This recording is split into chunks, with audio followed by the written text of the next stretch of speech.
It's chaos. It's a different type of Sunday scary. It's your newest obsession. It's Dirty Driving, a Formula One podcast. We're the Hornsby sisters. I'm Katie. And I'm Megan.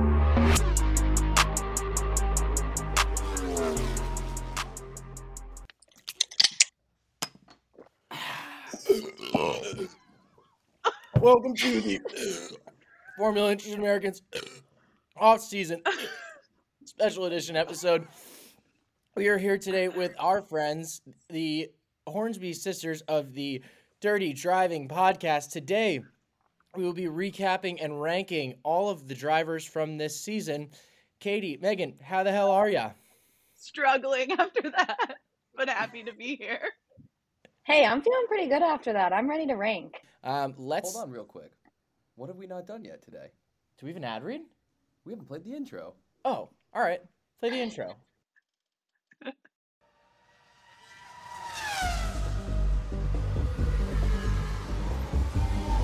Who gave you my number? I was having a shit.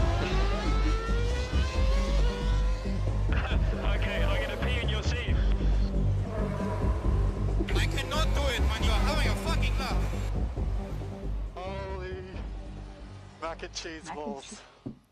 You are now listening to The Formula Interested Americans With the Dirty Driving Pod. Woo! All right.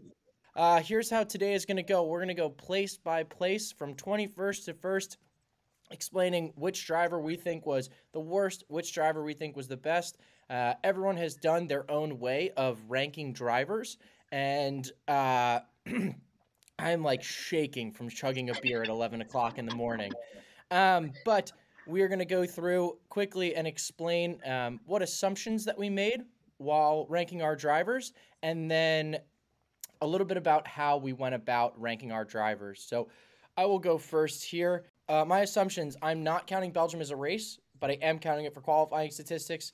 I'm reinstating Seb for his second place in Hungary, but I'm not changing any of the statistics after that.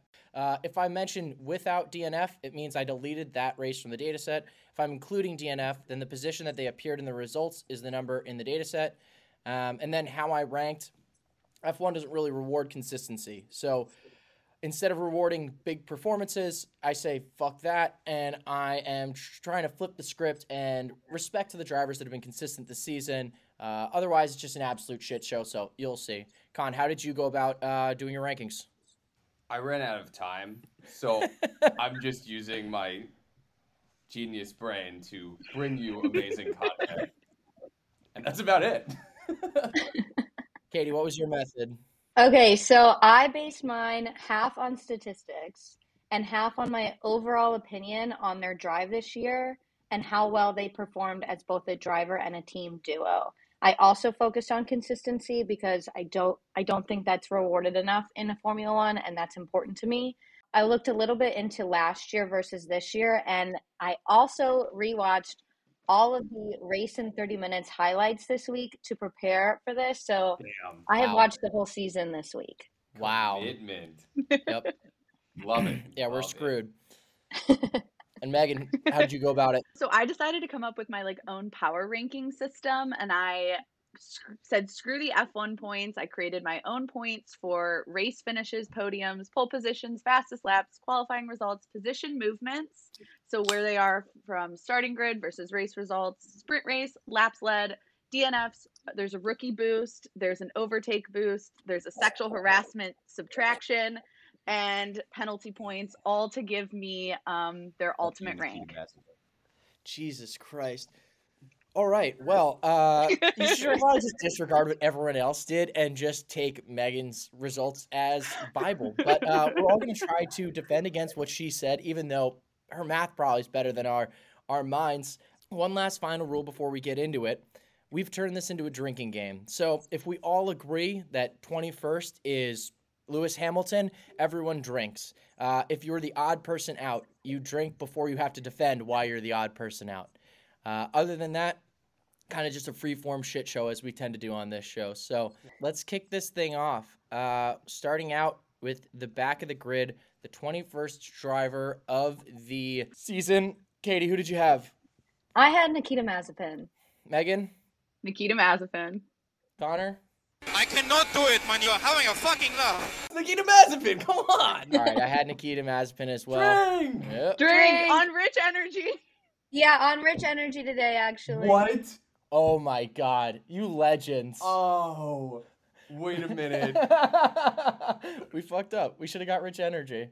Now they're sponsored by Rich Energy too? Come on, man. Rich Energy loves America. We're actually sponsored by their beer. It's Wow. brand new. It's like 4 Loco but crazier. It's 8 Loco. I'm gonna read a couple quick stats here. Some highlights of Nikita's season. He beat Nicholas Latifi, but only because Nicholas Latifi got a 30-second penalty. He beat Lewis Hamilton straight up. No gimmicks, no nothing. He kept himself close enough to unlap himself. He Joe Biden himself. He was just there when it mattered. He beat Mick at Silverstone and Sao Paulo. He had the fastest lap in Spa, and his best finish on paper was 14th. But he only ran 3 laps of that race, which brings me into some of his lowlights of the season. I've created a statistic. It's called the abysmal finish, and I'll be using it throughout the entire time. So the abysmal finish is when you finish a race in the bottom 6 places. So below 15th or below. Mazepin was the only driver to have exclusively abysmal finishes this year. He was last in every single race other than Baku, Silverstone, and Sao Paulo. There have been 6 races in history where 20 drivers have started and 20 drivers have finished. Mazepin was 20th in 33% of said races. He was out-qualified by Mick 20 out of 20 times. He had 22 and a half spins this season, 6 DNFs, and 50% of the drivers this year to get COVID were Nikita Mazepin. So I think he's a surefire pick for 21st place, not to mention, of course, sexual harassment. I also have to ask you, what is that thing about him beating Lewis Hamilton? Yeah, in Baku. Yep. Fair enough. It's pretty unfortunate. Anybody else have anything to add about Nikita Mazepin? I'll just add that in my schematic, he got minus 20 points for sexual harassment. He was the only driver to get minus 20. And he is the only driver to be under 30 points on my schematic. The way it's built is that you shouldn't get below 30. How many points did he end up getting? 16.5. Wow. Incredible. Well, I'm sure that negative 20 didn't help his score. But anyway, I digress. Let's jump on to number 20. Katie, who do you got? I have Robert Kubica. Megan. Robert Kubica. Connor? Yuki Tsunoda. Whoa. Oh. I have Robert Kubica. Guess what? I guess I'm defending myself. Connor Yeah, drinks. drink and then defend. Okay, so the reason why I have Yuki Tsunoda ranked so low is because I think compared to his teammate outside of Nikita Mazepin, he got the least out of the car this season. Kubica, he was significantly closer both in his pace comparison between the two drivers than Yuki was to Pierre Gasly on qualifying pace. And in the race, Robert Kubica, I created this really funky statistic, which is the percentage of overtakes that you could have possibly gotten in a season, and how many of those did you actually make. Kubica's, although his number obviously was very low in the amount of overtakes that he could have gotten, were very high, where Yuki Tsunoda's was kind of mid-pack, and that was really the main thing to me that I said, Kubica performed better than Tsunoda. Now, if we were talking just about the last race, then obviously Tsunoda's ahead of him. But I just think over the course of a season, he had a really great first race, a really great last race, and somewhere in the middle, it's like he forgot how to drive the car. Yeah. All right, you can drink for that take. Moving on here, we're going to go to number 19. Megan. I have Mick Schumacher. Katie. I also have Mick Schumacher. Connor. I have Robert Kubica. I have Nicholas Latifi. Oh. I think both you boys have to drink and then defend. Yeah, drink and defend. Yeah, let me hear what you've got to say about these two. I have a well-defined argument about Nicholas Latifi, and I almost wanted to put him 20. I think that's where he deserved, but season highlights here, right? He was at the right place at the right time and didn't fuck up in Hungary. That can't be taken away from him, though.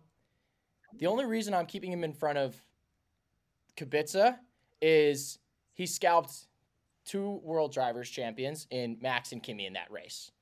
And in that race, he finished 11 spots higher than he qualified. This was the best anyone did in a season, in a single race, matched by Max, Lewis, Valtteri, Checo, Sainz. It's a really good company to be in. But his lowlights, 12 abysmal finishes this season, including the last place finish. He's one of 3 drivers this season who lost to Nikita Mazepin. He was beaten by a Haas 3 times. 3 times. He was out-qualified by George 19 out of 21 opportunities. His average qualifying was 3.9 places lower than George. He only saw Q2 4 times. And he never saw Q3. He had 5 DNFs. And that's why Nicholas Latifi is the 19th worst driver. And I will drink to that. So my issue with this is that you're not taking into account like their average race result. If you take out the DNFs, like Latifi has finished 15th on average every race, whereas Schumacher has finished 17th average every race. Like that's the only thing that like if you're looking at consistency over the season, you're focusing on their like low lights. Yeah, but he also was, if you take average finishing without DNFs, he was the 19th ranked driver. Yes, he finished 14.888 place. You didn't think I'd have stats to back this up, but it's only 1 spot ahead of Mick Schumacher. Mick Schumacher was in a Haas. And when you compare Latifi Williams to his the teammate, shit too. Yeah, but Williams scored 6 times this season compared to Haas's literal 0 points. So he's in a much better car that can qualify. You can't argue that the car can't qualify. George proved that all year long, and Latifi could get nothing out of it. So fuck Nicholas Latifi, number 19. Haas had 2 rookies, so it's hard for me to see you comparing their performance when you're looking at 2 first years in a shit car and you're looking at 2 vets in a shit car. I mean, Haas literally has half a car. Like half a car. Like it doesn't. Nikita Mazepin's dad had to buy him a chassis. Like, I'm sorry. Haas has to be at the back. Like, it has to be at the back. Daddy's money. Literally, Williams just has to be in front of Haas. Like, it's just per, like, the rules of the universe. All right, let's move on to pick 18. Katie, who you got? I have Antonio Giovinazzi. Oh, Jesus Christ. We are going to get into it right now. Oh, Megan, okay. who do you got? I have Nicholas Latifi there. All right. I mean, I didn't rank him high. Okay, all right. Connor, who do you have? I also have Nicholas Latifi, Megan. Older siblings for the win. I have Yuki Tsunoda. All right, Katie, go ahead and defend your pick. All right, let me get a drink first. The rich beer. I love the rich beer. beer. Okay, so Antonio Giovinazzi, it was his last year in Formula One. Hopefully, just for now. I would love to see him back. I think I'm still trying to decide that. But his best you finish. rated him so low. Why would you love to see him back? I don't know. I just think he's a great character in Formula One. I think he participates well, especially with Alfa Romeo. But all in all, his best finish was P9. So not super impressive, but impressive for an Alfa Romeo. And he only had 1 DNF this whole entire year. So I don't know. I didn't want to put him in the back of the pack, but I don't think he deserves much more than what I gave him. That was a whole lot of praise for a guy that you just put in, what, 18th, 17th? Listen, I think wrong place, wrong time for him all season long. Unfortunately, we don't get to see what happens next year with him. So, Yuki Tsunoda, I feel good about having his ceiling being 18th from our team. I like to see how you guys will try to justify him being any higher than that. And with that, let's jump on to our 17th picks here. Megan, lead us off. George Russell. Katie. This might be a dirty take, but Lance Stroll. Oh, it's a dirty take. Connor, who do you got? Who do I got? Yeah. You guys are going to absolutely hate, like, my next 15 takes here, but Daniel Ricciardo. Whoa. No! And I have Mick Schumacher. We'll give you guys a second to readjust. Yeah, Katie, go ahead and justify your take while we fix our flag. Okay, yeah. Let's talk about Lance Stroll because he had a very dismal season. I am completely unimpressed by his performance, and this is mainly looking at how well he did last year compared to how well he fell this year. The highest performance was 6 in Qatar compared to his performance last year, where he had 5 top 6 finishes. So all in all, I was really just expecting more from him this season. He had a couple of run-ins with his teammate, which I think is like just something you should not do in your Formula One car. And all in all, I think the best thing to come from Stroll this whole entire year was the Monaco meme. Yeah, I mean, sure, I hear what you're saying, but look at where Aston finished this year versus where Racing Point finished last year. Obviously, their car last year was ridiculously good and a cheat car. Second, abysmal. I'll prove that wrong on when I talk about Lance Stroll. But listen, I respect the take. It is super hot. It is doing him dirty, so it holds true to what you're talking about. But Also the name of your podcast. yep, it holds true to your pod name. So, Megan, you want to defend your take here? I'm sorry. He needed to show us more. You can come up with all the stats you want, but George Russell just did not have the year that he was like supposed to have after like even going to Mercedes next year, he just kind of fell flat this year. I think those 6 DNFs really hurt him. He had the most DNFs of anybody, and I know that wasn't always his fault, but you have to take that into consideration. And then the biggest hit statistically for him is this stat I've kind of created called position movements. So basically, I took every starting grid position and every race result position. And so if you gained, you were positive. If you lost, you were negative. And then I tracked it all year. So drivers were going up and down, up and down. And he lost at the end of the year, he was minus 20. So that shows that he lost more positions than he ever gained over the course of the year. So to me, that's an indicator of he can perform on Saturday, but it's Sunday in the race where he just falls flat. And that's just unfortunate for him because, like, yes, he could be called Mr. Saturday, which I'm so glad they stopped calling him that, but it just doesn't translate to Sunday. And so that's why I ranked him so low. Great. I'll go quick since I don't think Mick Schumacher 17th. It's the highest that anyone ranked him, but that's just because I hate. No, it's not. I haven't called him yet. Oh, Jesus Christ. Well, I put him in front of Latifi and Yuki simply because he was 20-0 in qualifying, absolutely undefeated. Now, listen, I get it. His competition does have the driving prowess of a kindergartner, but he did get it done when it mattered. Q2 twice. I'm pretty confident that if he was up against Pierre or up against Russell, he wouldn't have gotten shut down as hard as Latifi and Yuki were. He beat Latifi twice. He beat Jesus once, which, come on, and George once, and only 3 DNFs. So I don't feel that bad about putting him at 17th. But, Connor, you have the blazing hot take of the 17th position. Daniel Ricciardo, please shine some light on how you could put him this low. And for anyone who thought I left, I never left.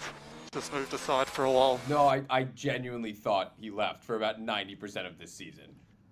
Yeah, sure, okay. You won a race at Monza. Awesome. Congratulations. Good for you. He was horrendous the rest of the year. He was in the car that arguably for the first half of the year was the 3rd fastest car. Lando Norris consistently qualifying ahead of Valtteri Bottas, consistently qualifying ahead of Sergio Perez. How many times did Ricciardo qualify above 5th all season? How many times did he qualify ahead of a Ferrari all season? How many times did he qualify behind guys like Yuki Tsunoda, like Lance Stroll? He did not get the most out of the car. He was admitting it to the end. He scored in Austin and then did not score again until Qatar, which he only got because of luck that he came in and got the red flag during the safety car period.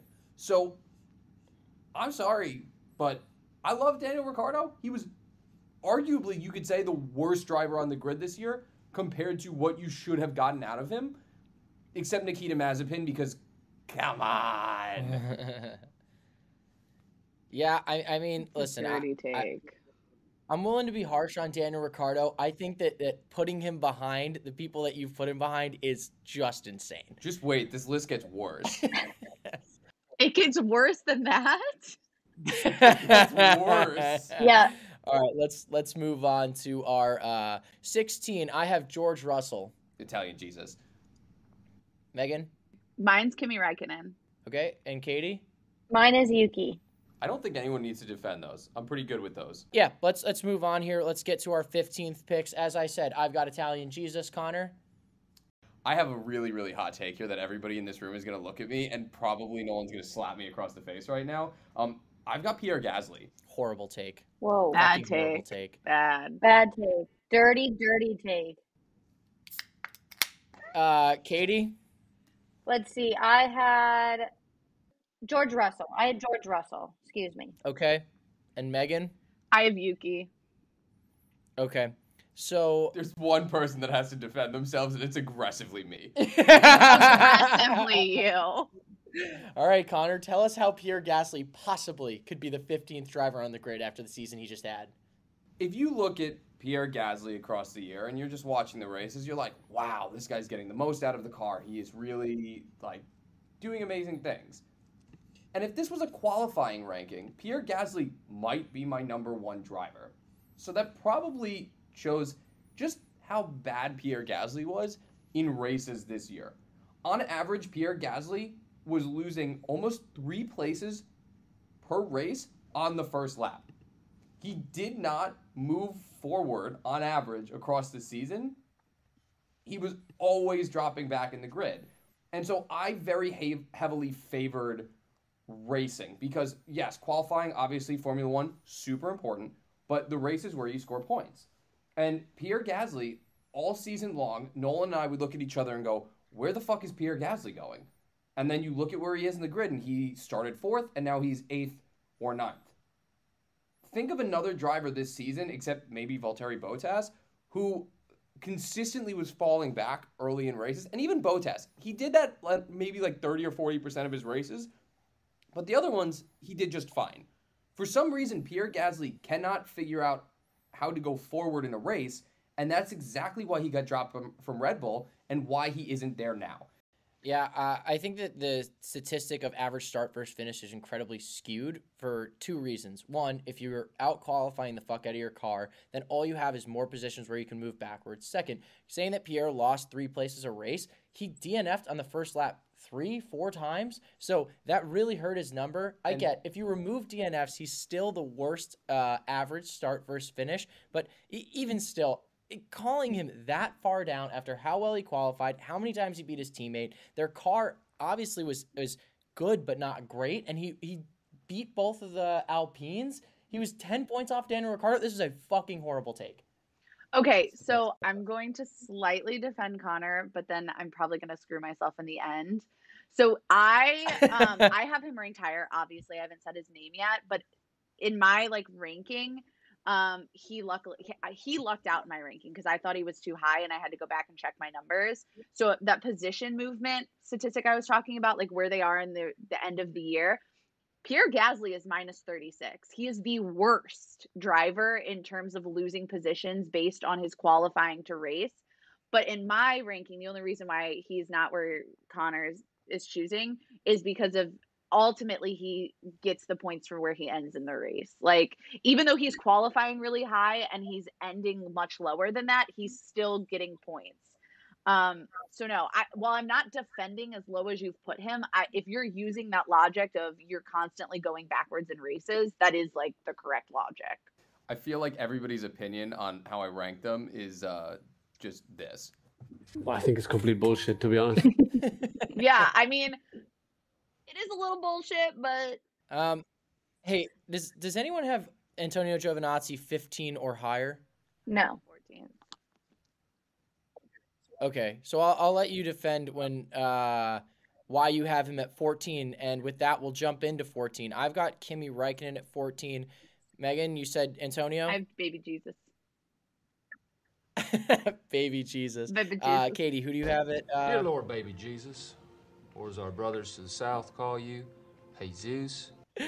Who do you have at 14? Katie? I botched, so I will accept my mistake, and I'm going to say George Russell again. My last one was Nicholas Latifi. I apologize for that botch. So George Russell for 15. Okay, got it. And then Latifi for... Wait, hold on. George Russell 14, Nicholas Latifi No, 15? Latifi was down in 18. Sorry, I skipped over him because he clearly didn't do a lot for me this year. He's so bad you forgot about him. I forgot about him. I apologize, Nicholas. So we'll get back on track. George Russell are we on 14th? Yeah, George Russell in 14th. Okay, and Connor? I also had George Russell. Cool. Megan, defend why you have Antonio so high. Okay, so a couple of reasons I have him so high. I used my own point system instead of the Formula One points. And so in my point system, which basically gives first place 20 points and 20th place 1 point, Antonio Giovinazzi has 162 points. He is above Kimi Räikkönen. He's above George Russell. He's above Nicholas Latifi and Schumacher. And the other reason I left him, or he gets that high, is based on the statistics. Giovinazzi has like a average ending race result position at 13. And so he might not get out of Q3, but he does gain positions each race, and ending up on an average in 13th position. So, I mean, I had like statistically that makes him like a better driver. And that's even with Alfa Romeo screwing him over intentionally in races. Exactly. Yeah, I think this is a really good take. He had as many Q3 appearances as George. He had 4. Kimi had 0 this season. And his average finishing position, like you said, is higher than George. The biggest thing that people are not paying attention to, Italian Jesus had 4 11th places and 2 12ths. So he was so close to scoring so many times. He really didn't get the shine he deserved this season, which is unfortunate that we're going to lose to him your next point, year. in my point system, George Russell earned 120 points and Baby Jesus had 162 points. So, like, in the end, his race result is consistently higher than George Russell, even though he can't get out of Q3. So to me, like, if you're looking at Saturday performance, I think it would be George Russell. But if you're looking at race performance, it's Giovinazzi. In a shit car. Yeah. He is a star in a shitty car. Hell yeah. All right, let's go to pick 14. Katie, We're on lead us 13. off. Drink. What? Yep, you're right. That's on me. Pick 13. Katie, lead us off. 13, Kimi Räikkönen. Okay. Connor? Also Kimi. Megan? Sebastian Vettel. And I have Daniel Ricciardo. Oof.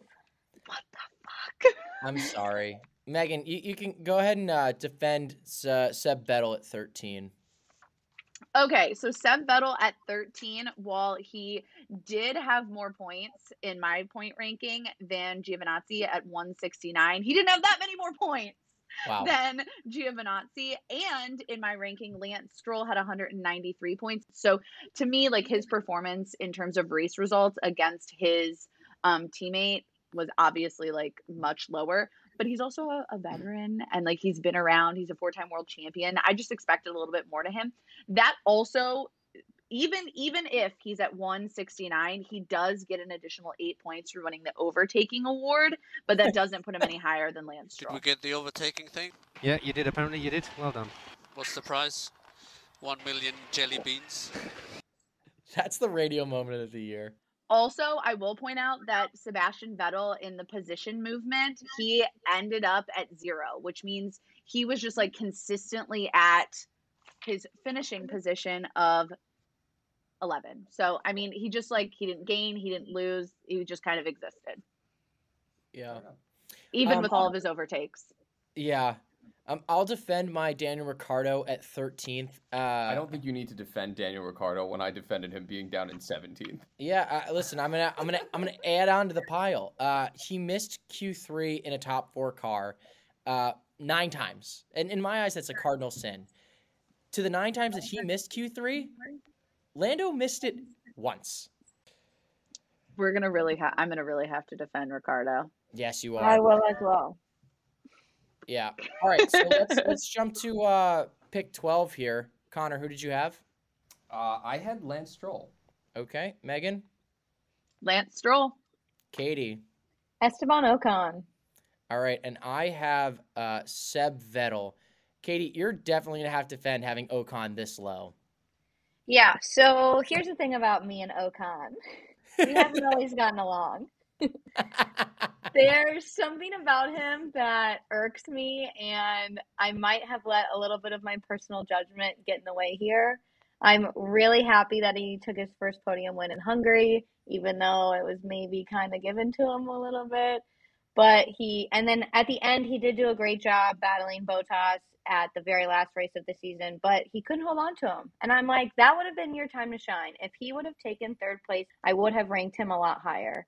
I think all in all this season, he's proved to us that he deserves to be in Formula One, but he was the leader of the back of the pack in terms of like overall performance for me. Yeah, I mean, coming in fourth in the fifth best car, that's a really an abysmal performance right there. So, yeah, can't disagree with that ranking.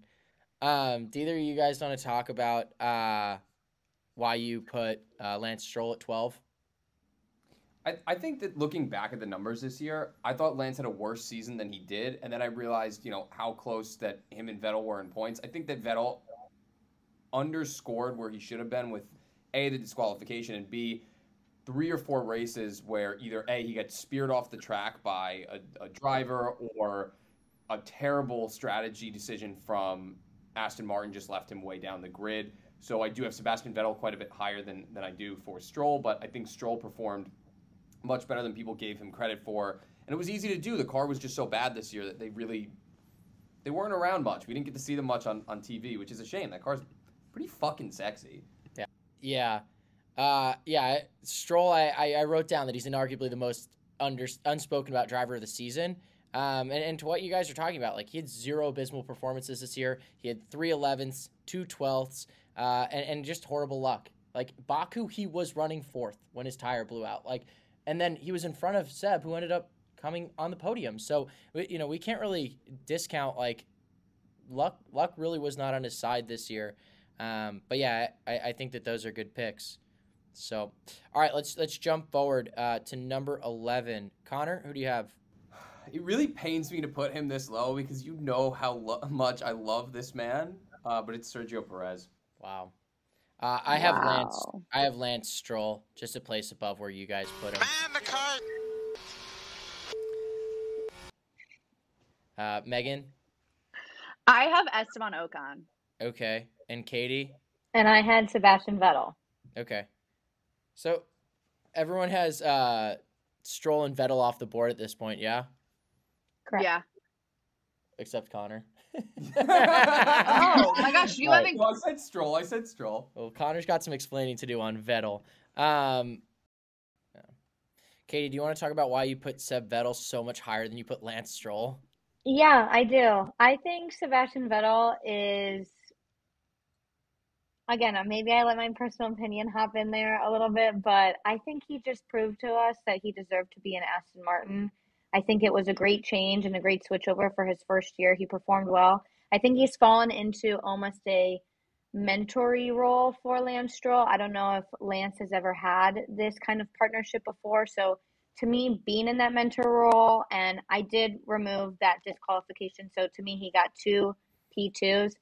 That's why I have him higher than Stroll. And the reason why Stroll was so low is because, yeah, he did have shit luck this year, but he also didn't capitalize on the times that he had good luck.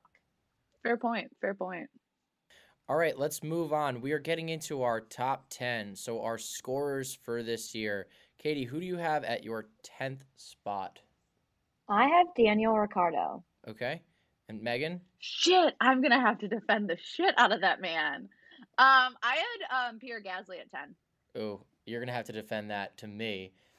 Connor, who do you have at 10? I've got Mick Schumacher at 10. Jesus Christ. These picks Jesus are insane. Christ.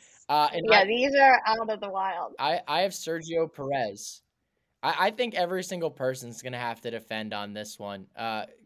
Katie, why don't you leave this off? We'll leave Connor's bonkers bananas pick for last. I think Ricciardo deserves to be in 10th because although he did not perform as well as we thought he did, it was his first year on the team, which I took that into consideration. And he did land a P1 in Monza, which proves that he still has it. I would have ranked him even higher had he had not have fallen off this past at the end of the season. Yeah, definitely had a great season. Megan, you want to defend your pick? So I had Gasly, and really he is that high because of his overall race result performance. But the biggest hit that Pierre Gasly takes is that position movement, which I was talking about when Connor picked him so low. That really screwed him over in like kind of my statistics. It basically erased his qualifying results in the power rankings that I had. He technically scored more points than Fernando Alonso in my ranking at 237 versus 229. But like I said, those position movements like fuck you over, because I wanted to reward drivers who capitalized on like, yeah, I had a shit. I wanted to reward drivers that either had a shit qualifying but capitalized on it, or had a great qualifying and kept their great qualifying result. Wow, I can't talk. So yeah, no, I mean, Pierre Gasly consistent, but again, I put him in the top 10 because he's a top 10 driver, but he's no higher than 10. Okay, so I'm gonna defend putting Perez at 10th. Connor, chime in here. You had him at 11th. He was in a Red Bull and still sucked ass. His teammate won, and he didn't. His average qualifying was 4th overall at 6th place. It was 3.5 points worse than Max, and only 0.4 places better than Pierre. He had one abysmal performance, which I think in the second, arguably first best car is inexcusable. That was all Red Bull strategy fucking him over. I don't agree with you. He had only scored in 16 races. He scored less than half as many points as his teammate. That's the second worst by percentage and highest by raw. 3 DNFs. He did not beat Max a single time. He was 0-15 against Max in races where they both finished, and he only had 5 podiums to Max's 18. And in 2 of those podiums, one of the top 3 drivers didn't finish. So true podium against Hamverbot, he only had 3 times that he beat one of those 3 guys. So, cool. All right, this take is so hot. I'm going tarps off, boys. So, Mick Schumacher, 10th. Biased. I mean, yeah, sure, maybe there's a little bit of bias there, but here is why I'm going to say this. I want to just pose a question to the room.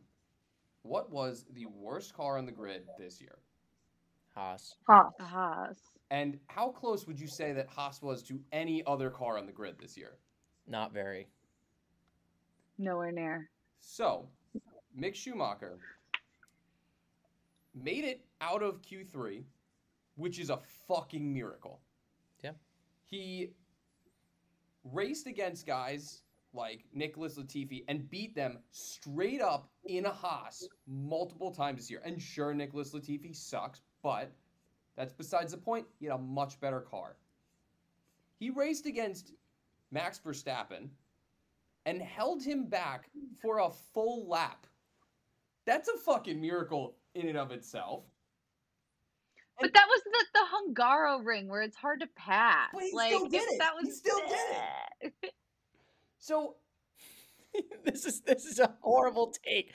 He beat 4 in 4 instances. Did he beat a driver that wasn't Nikita Mazepin? Twice Latifi, once Giovinazzi, once George. He didn't do anything spectacular in terms of finishing results. Sure, you can say he had one time that he played defense and it was cool, and sure that you could say that he got out of Q1 twice. But I'm not going to say that that makes him the 10th best driver in front of Daniel Ricciardo, in front of Pierre Gasly, in front of Lance Stroll, in front Sergio of baby Perez. Jesus. This is insane. This is an insane take. It's an absolutely horrible take. Drink for this take. I think you should finish the beer for that take, because it's statistically literally it's not backed up by anything other than I think you just like Mick Schumacher. Bro, he's biased. He's a Schumacher Ferrari boy. So, man, listen, hopefully they have a decent car next year, and hopefully the former F2 champion can show that he's decent so that take looks slightly less insane and it looks like a ridiculous prediction. But in reality, it's a horrible take. All right, let's move on. We are on the 9th position. I'll lead us off. I have Fernando Alonso. Connor? Bottas. Megan?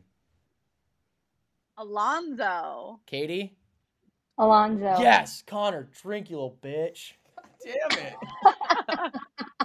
And get ready to defend.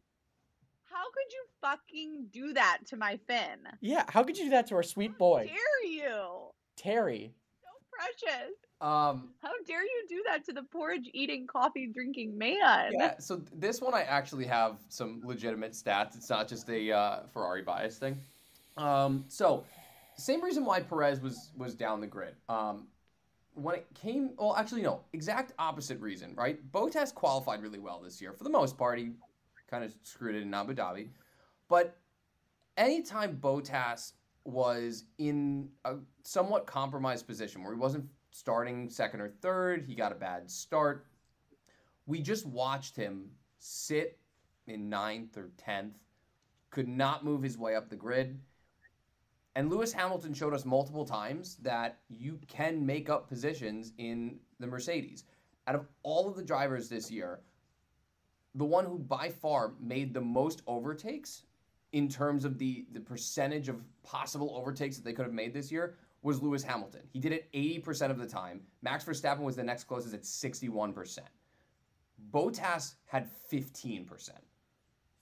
That in and of itself shows that Bottas just doesn't have like the race skills that you need to move forward.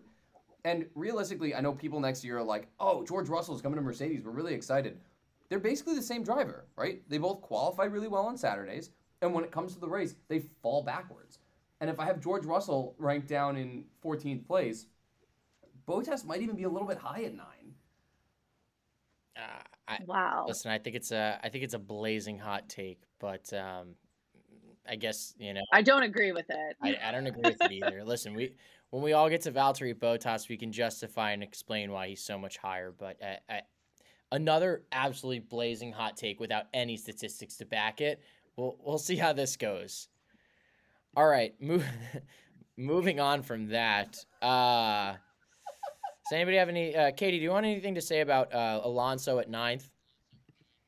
Yeah, I have been asking myself this question all season, but could Alonso be back?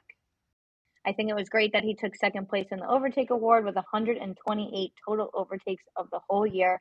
And he had some great battles. Not only that, but he did take his first podium in 7 years. So that's why I had him up there. I think he's one of the all-time greats, and I think he will continue to prove that to us in the coming seasons. Yeah. All right. Let's move on here. 8th place. Megan, who do you have? Here we go. Daniel Ricciardo. All right. Katie? I had Pierre Gasly. Connor? I've got Fernando. Okay, and I have Esteban Ocon.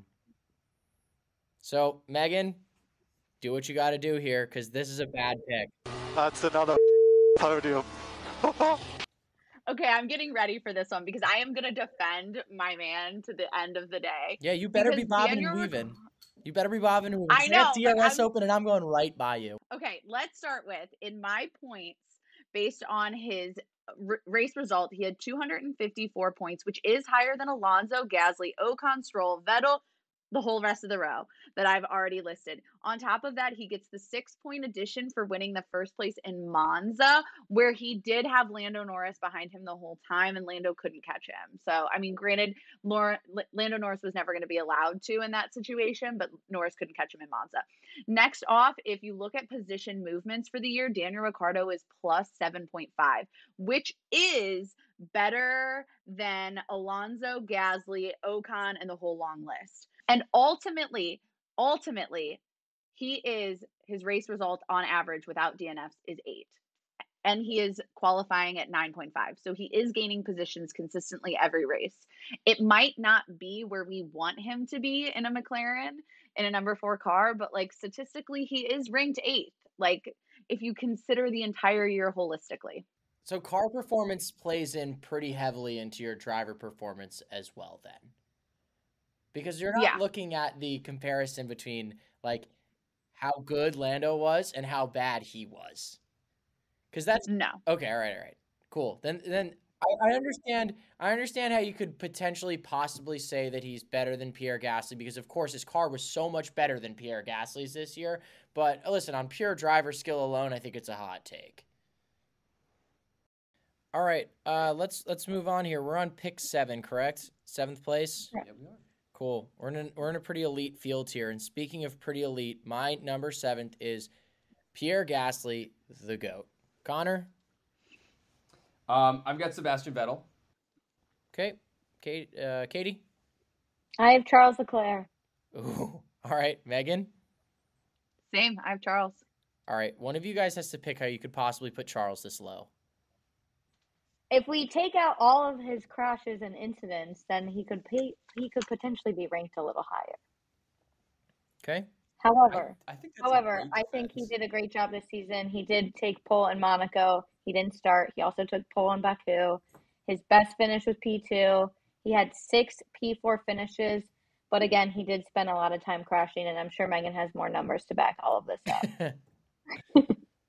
Yes. I think the only real number, I think you articulated it. My numbers just agree with what you said. The only other number that I took that is important for him is position movement. So he might qualify well, but in terms of where he ends at the end of the year, he's -9.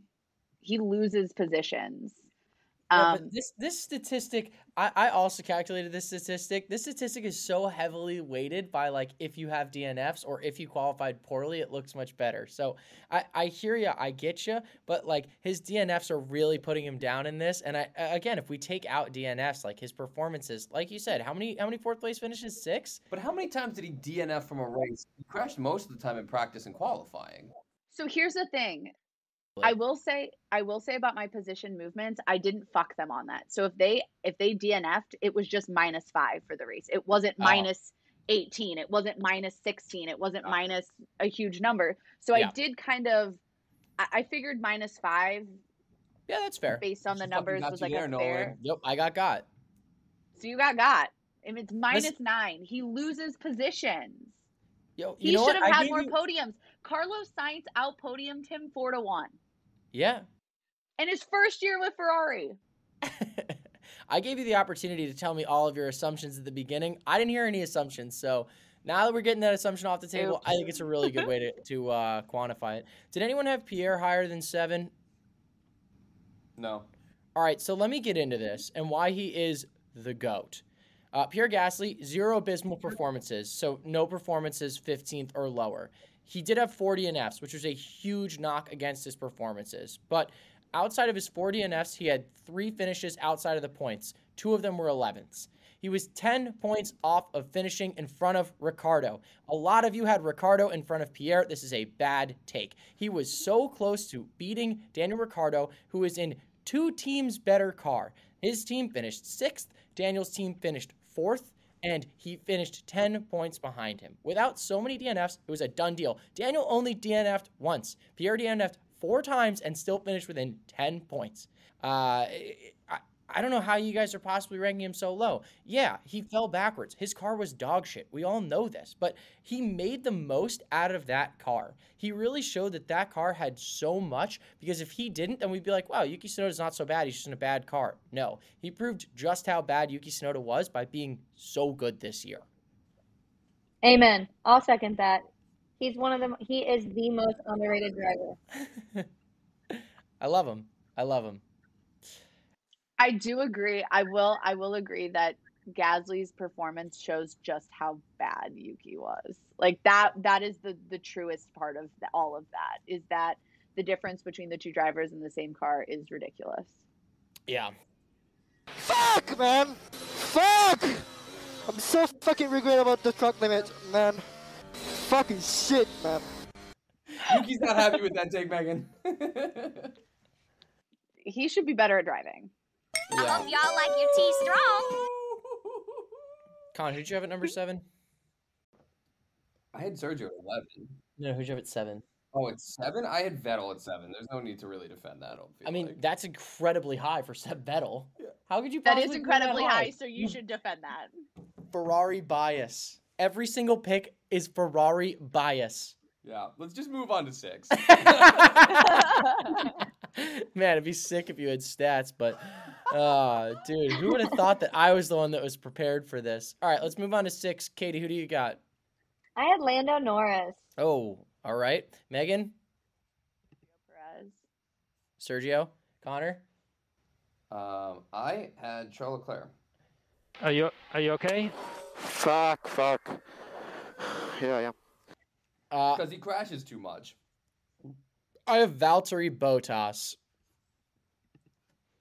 So, does anybody have Sergio higher than 6th?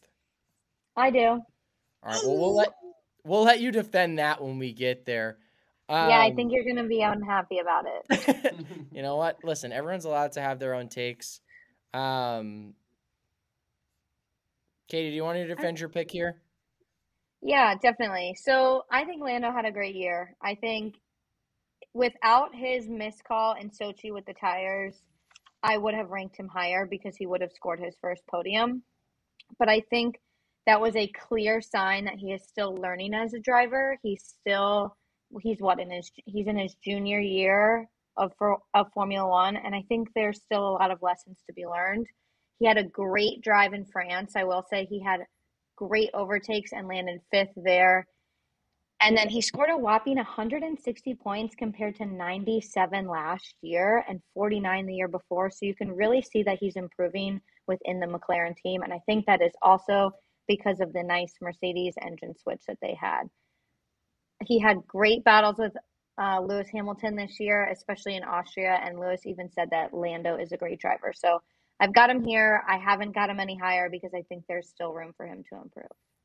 Yeah, I mean, you gave a lot of great reasons why he's high, but I don't think he's high enough. You ranked him lower than all the rest of us did. Well, you'll just have to wait and see why I ranked the other ones higher. All right, let's move on from here. Number 5, Connor. I think this is probably my last hot take of the day, but it's pretty hot. Esteban Ocon. Oh, Jesus. That's so hot. That's very hot. I've got Charles Leclerc. Megan? I have Lando Norris. Okay, and Katie? I have Carlos Sainz. You have the lowest. You're just downgrading everyone so that you can put Sergio Perez higher. We are going to absolutely flame you when you try to justify how Sergio Perez is so high. You can. I'll allow it. All right, Connor, tell us how in the world you think that Esteban Ocon is the 5th best driver this year, ahead of Charles Leclerc, ahead of Fernando Alonso by 4 points, 5 places ahead of Bottas, only 6 places ahead of Mick Schumacher. This list is an absolute dumpster fire. So, first things first, Esteban Ocon, first half of the year was complaining about how his car was broken, right? They get him a new chassis. And what happens in the second race that he is in that new chassis? He wins the whole fucking thing. He wins the race. I think that the way that we look at Esteban Ocon this year is skewed significantly by the fact that he had some sort of a defect in his chassis at the beginning of this season. He raced head-to-head against Fernando Alonso, a 2-time world champion who arguably should be at least a 4-time world champion. He won a race. He got another podium position later in the season. He just missed a podium position later in the season, I should say, in a car that should have been really nowhere near the podium. At best, they were 5th this year. Some races, they were even the 6th fastest car. The guy moved up in more races than he fell behind. And the only thing really that was lacking with Esteban Ocon was he didn't have a car that allowed him to be near the front and actually fight with people. Name me a weakness that he had this year in his races. He was always there to score points down in like 8th or 9th place. If the opportunity showed itself, he would get up to 4th, 5th, or 6th. And he finished in the points for the last 4 races of the season. But he's just really annoying. Yeah, I mean, look, he's French. Oh. Okay, it's not about being French. It's about being annoying. Okay, here's the thing, right? I have no problem with Esteban being higher than Alonso, right? They tied in qualifying this year. They had the same average finishing position if you take out DNFs. He didn't finish in the bottom 15 at all. When he did finish a race, he finished in the points 13 times. He won a race. He was so close to a podium. Sure, all those are great. He was not that much better than Alonso this year. I only have him 1 spots ahead of Alonso. You have him 3 spots. 3. That's a lot of spots. No, between it I have Sebastian Vettel, which we all agreed was a terrible take. Yep. And Charles Leclerc, which to me, Charles Leclerc is only behind Ocon because he crashed so many times. Ocon did not bin his car. Man, I wish you would have done some data. But literally, so my issue with how high you have him is like Ocon and Alonso, their average race result was 9 and their average qualifying was 10. Like, yeah. But that's that's so meh. That's in the 5th or 6th fastest car. That's exactly where they should be. If they So that's where you 11th should or- put them. Yeah, but if they qualified 11th or 12th, then you would be like, oh, they underperformed where the car was. They should have been at least like, you know, but they definitely 9th and didn't 10th. They definitely didn't outperform their car, like a Pierre Gasly, like a Lando Norris. But So Pierre Gasly can't race. We talked about this. This is a really bad take. All right, moving on here. We're at number 4, 5. Where are we? 4. All right, 4. Number 4. I've got Carlos Sainz. Connor. I've got Lando Norris. Megan. Valtteri. Okay. Katie. I also have Valtteri. Okay. Holy shit. You have Perez in front of Bottas. Oh, I do. we are going to rip you. You can. Again, I will allow it. This take keeps getting hotter. All right. Yeah, I mean, I'll talk to Carlos Sainz. He had such a good season, and when I raw without looking at data went and ranked my drivers, I had him at 3rd. But going through the data, who I put at 3rd, I think had a much better, more consistent season, and that was kind of the reason why I put him this high. 19 scores. He only finished out of the points twice, and both times it was 11th. He had 0 DNFs. He had the 3rd highest average finishing position this season.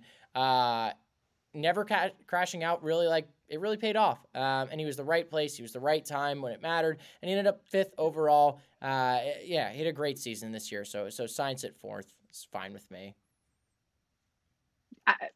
Yeah, Bottas at 4th is kind of exactly where he should be. He, in my ranking, the only person who I've ranked lower that outscored him was Lando Norris. But Valtteri, the reason he was above Norris was ultimately the podiums, the pole positions, the fastest laps, his qualifying results. Bottas really kind of would have been higher for me if he didn't have the minus points for the position movements. He scored in the sprint races. He led a decent amount of laps. He led the 3rd most laps of anybody this year. He had the 5th most laps raced, which means that he's consistently out there. Yeah. I don't know. He's 4th. He had a great car. He should have done more with the car. He should be higher than 4, in my opinion. But I can't put him lower than 4 because he did have the car, and he can drive the car. But yeah, like you said, poles, wins, podiums, qualifying, he's unfuckwithable. So I don't think it's the hottest take in the world. But we are going to get the hottest take in the world, I hope, when we talk about 3rd place. Katie, please tell me you don't have Sergio higher than 3rd. I have Sergio in 3rd. Okay. And I know it's my dirtiest take. Megan, who do you have? I have Carlos Sainz. Okay, Connor? Smooth operator. Smooth operator. I have Lando Norris. So, Katie, obviously you have the blazing take of the round. Give it to us. Yeah, let me quickly finish my Rich Energy beer. Oh, Checo is a legend. Absolute animal. Okay, so as Max said, Checo is a legend.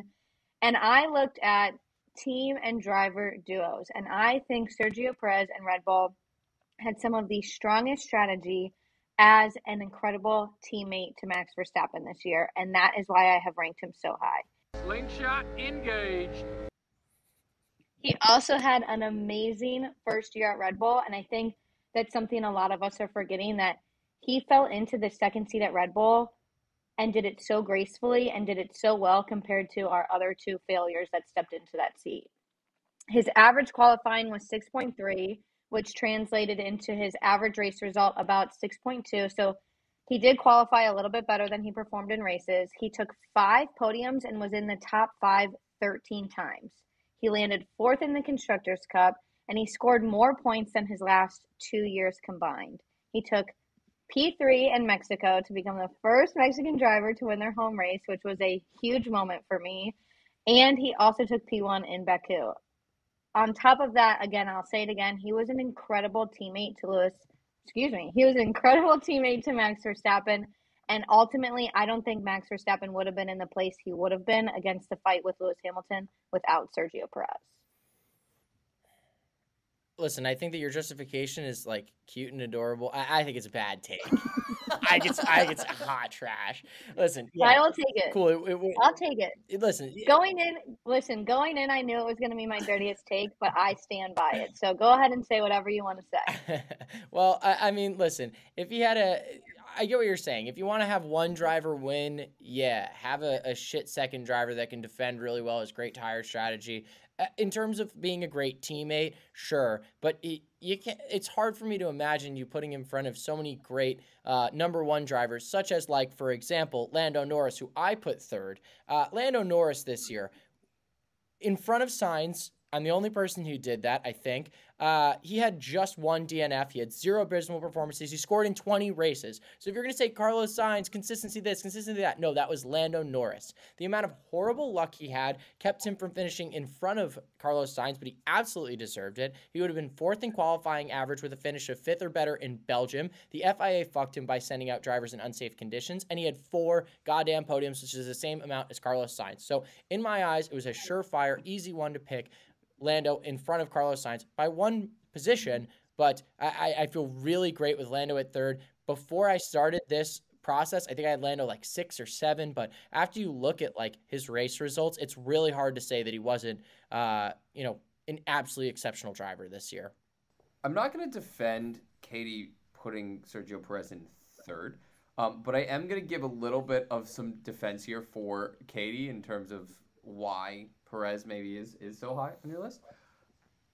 I think because of the teammate thing, right? There was at least 4, if not 5 races this season where Sergio Perez probably would have scored at least a 5th place finish, where in the end he either got a DNF or 0 points because they pitted him multiple times to try to get tires on and get a gap on the track so that he could steal a fastest lap for Max Verstappen.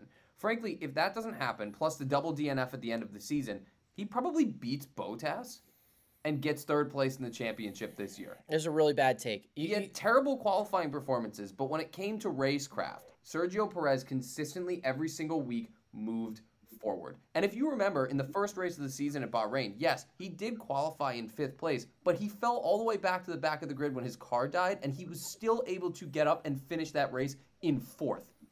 Put any other driver on the grid in that car and try to make them do that, see what happens. Yeah, listen, I think it's a really bad take. I think there's a lot of speculations in there, and I think that if you would have done your research, you would have known that he would have come in 5th place at Bahrain, not 4th. But, maybe next time you just prepare for the episode a little bit better. And with that, let's see who prepared the most to defend their 2nd place pick. Katie, Max or Lewis? I have Lewis. Megan? I have Lewis. I have Lewis. Connor? I'm the only one with Max Verstappen. Chug your fucking beer.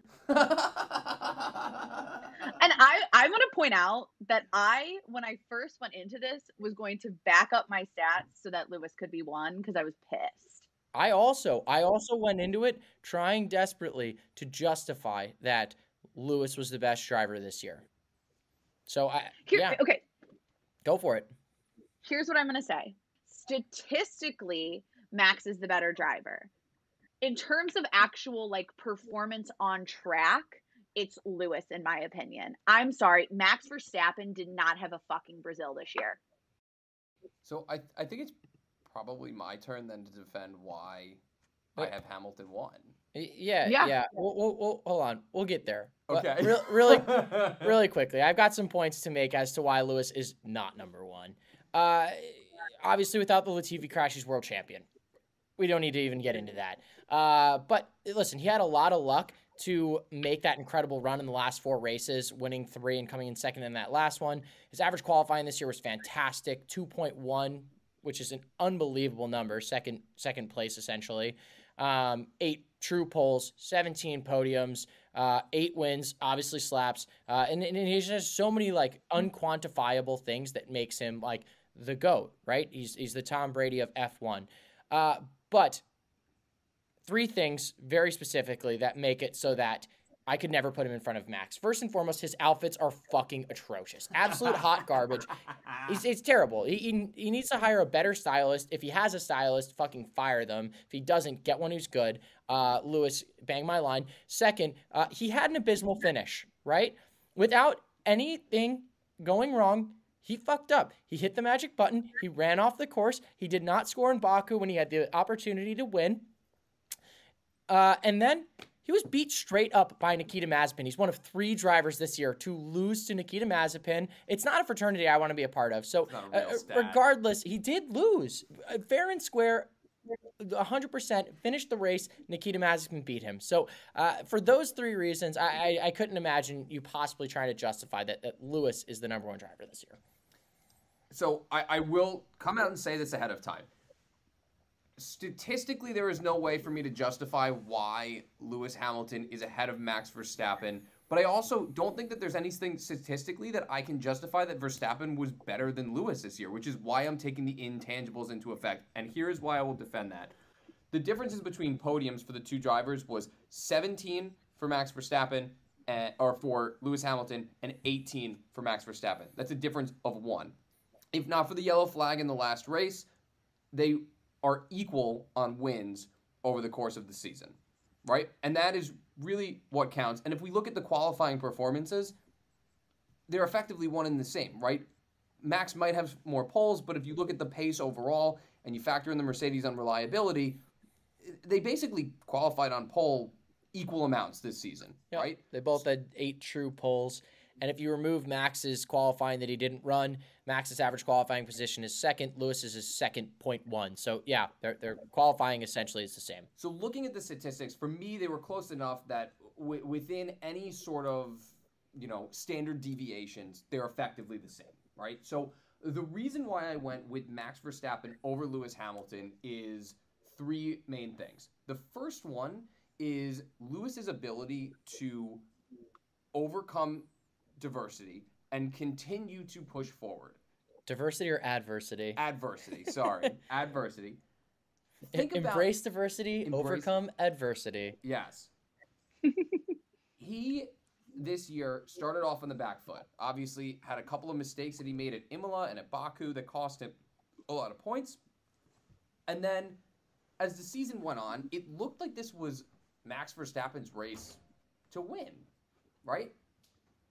Wins the U.S. Grand Prix, wins Mexico by a lot, and you're thinking, Red Bull has this in the bag. Then he comes back and realistically wins the last 4 races of the season. I'm not sure that Max Verstappen would be able to overcome that momentum swing the way that Lewis did. So that's my first point. My second point as to why I think that Lewis was the better driver over the course of the season, again, is Brazil.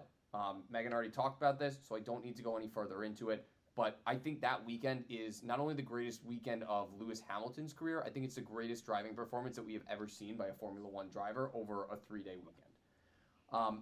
And the third reason why I have put Lewis Hamilton as my top driver for this season is that Lewis Hamilton did not get as much help this year from his teammate as Max Verstappen did. And so Lewis was overcoming adversity, had a car that was less reliable over the course of the season. He had 5 or 6 different, engine penalties or random grid drops that he had to deal with over the year. And he didn't have a teammate that was there to get in the way, like Sergio Perez did at the end of the season, to hold him up and allow Max to be within that window to get the pit stop at the end. So you get him a more reliable teammate, you get him a more reliable car. I don't think this would have been particularly close. I think he would have won this thing running away. All right. Well, Katie, why don't you tell us why Connor's completely wrong and why Max is the best from this year? Yeah, I think Red Bull and Max really proved that they deserve to be in the title fight this year. They had great strategy. They had phenomenal races like Monaco. He had a textbook race in Netherlands. And he went from 20th to 2nd in Sochi, which I had truly forgotten about until I rewatched it. He had 10 wins, 10 pole positions, 6 fastest laps, 18 total podiums, breaking the record. And he led 652 laps, which was more than double than the laps that Lewis led this year. And that's all I have to say about how Max deserves to win. Megan, give us the statistical analysis as to why Max is inarguably the best this year. Okay, statistically in podiums, he scores more points. In pole positions, he scores more points. Fastest laps, they're actually tied. The only things that really count against Max are his laps race. So Lewis raced the second most laps of the year as opposed to Max, who was the seventh most laps raced. He had those 3 DNFs as opposed to those 1. And then I did not mention this, but I did. I think I mentioned it in the beginning. I did take in account penalty points. So Max has those 7 penalty points to Lewis's 2. They're separated in my rankings. At the end of the day, Max earned 621.9 points as opposed to Lewis at 592.6. I truthfully think that this year was Max's to lose. It wasn't Max's to win. On paper, he deserves it, but in the last 4 races, Max doesn't deserve it. Sorry. If you look at the last 4 races, Max Verstappen does not deserve to be world champion, but he unfortunately is due to the results of Abu Dhabi. So I'm going to disagree quickly. I actually think that Max deserves to be the world champion this year. I think that statistically and in practicality, he was the best driver this year, and here's why. In 18 races, Max did not crash, did not get damage, right? In all 18 of those races, he was either first or second. In qualifying, his worst, other than his DNF, was third, which meaning he was first, second, or third in qualifying every single time. That is insane. Max, without a teammate really up there helping him out, was able to get the job done. And yes, he got great luck in that last race. I'm not going to try to argue against that, but Lewis had great luck to have it even be tied. So the fact that Max was able to be there, be square, and be ready to roll when the time came, yes, the call, questionable. We've all gone over that in our podcast, I'm sure, but Max crushed. He crushed his teammate. He did an amazing job. He qualified. He finished well. He was the best driver this year. Do you think that Max Verstappen wins the championship in the Mercedes? I think that he out-qualifies Lewis more times than Lewis out-qualifies him in the Mercedes. I think he finishes higher than Lewis in the Mercedes. I think he beats Lewis in the Mercedes this year. But, I do. But who wins? Who wins if they're both in Haas's? Oh, that would be Mick Schumacher. All right, so quickly to wrap this one up, let's go over really quick who we thought was the most surprising after you did your statistical analysis, after you did your review. Who were you surprised that you had to put really high? Who were you surprised that you had to put really low? And then who do you think is going to make the best improvement on your list next year, Katie? Yeah, I think I was most shocked to put Lance Stroll so low. Again, I know that was kind of personal opinion, but he really didn't show us much last year. And like I said earlier, compared this year and compared to last year, he just really fell farther than where I thought he was going to. I was actually really surprised by both Lando Norris and Carlos Sainz this year. I think I was unprepared to see them perform so well compared to last year, and I'm really excited to see what they can show next year. Lando Norris is someone I'm most looking forward to seeing his improvement next year and hopefully securing his first podium. Sweet. Megan, who do you got? I think my most surprising in terms of how high they were on the list is Carlos Sainz. I guess I just really didn't pay a lot of attention to him this year, and I feel horrible for that because he's third for me. And when I was looking at the statistics and, looking at his season, I was like, damn, he had an amazing season. And truthfully, I am very excited to see what he and Charles are going to do next year, considering we've seen the Ferrari engine improvements. I think they're going to be a force to reckon with. At least I hope they are. Most surprising in terms of how far down the grid is George Russell. Again, I guess I just thought he'd had a better year than he did. In terms of statistics, he will have, just on car alone, he will have the biggest jump for me from this year to next year.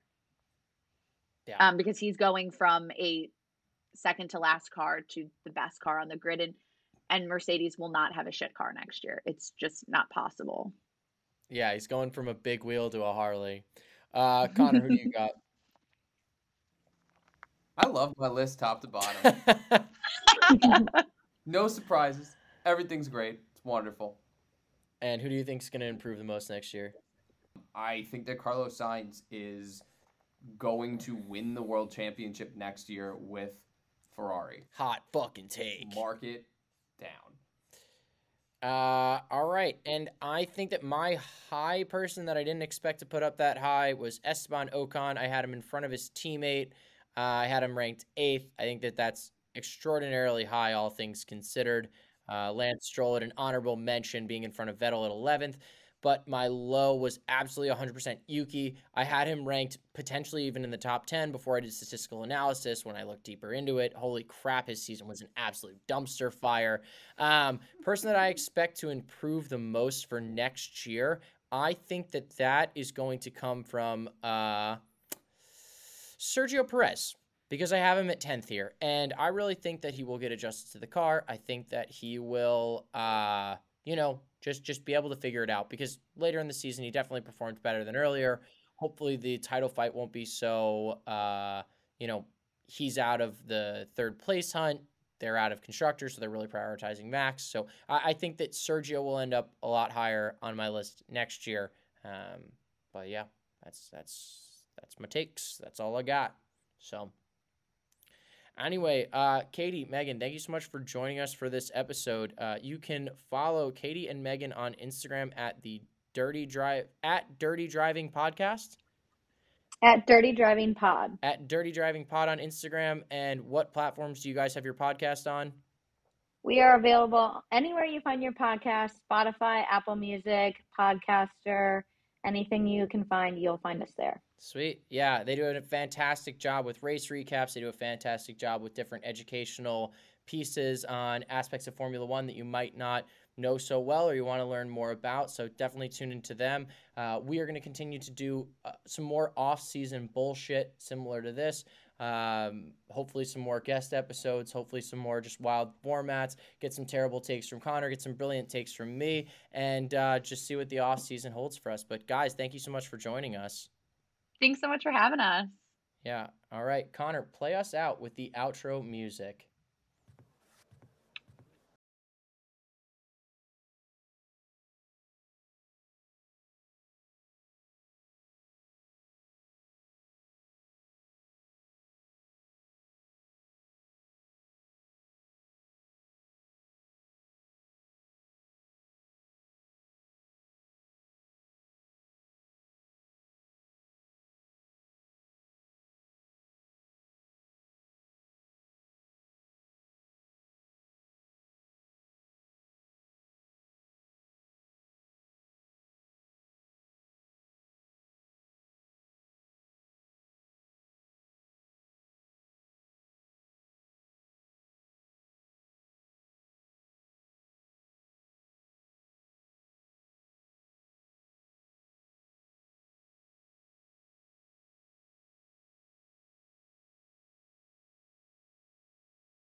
Thank you so much for listening to another episode. Don't forget to subscribe and follow us at Dirty Driving Pod on Twitter and Instagram. Until next time, stay dirty.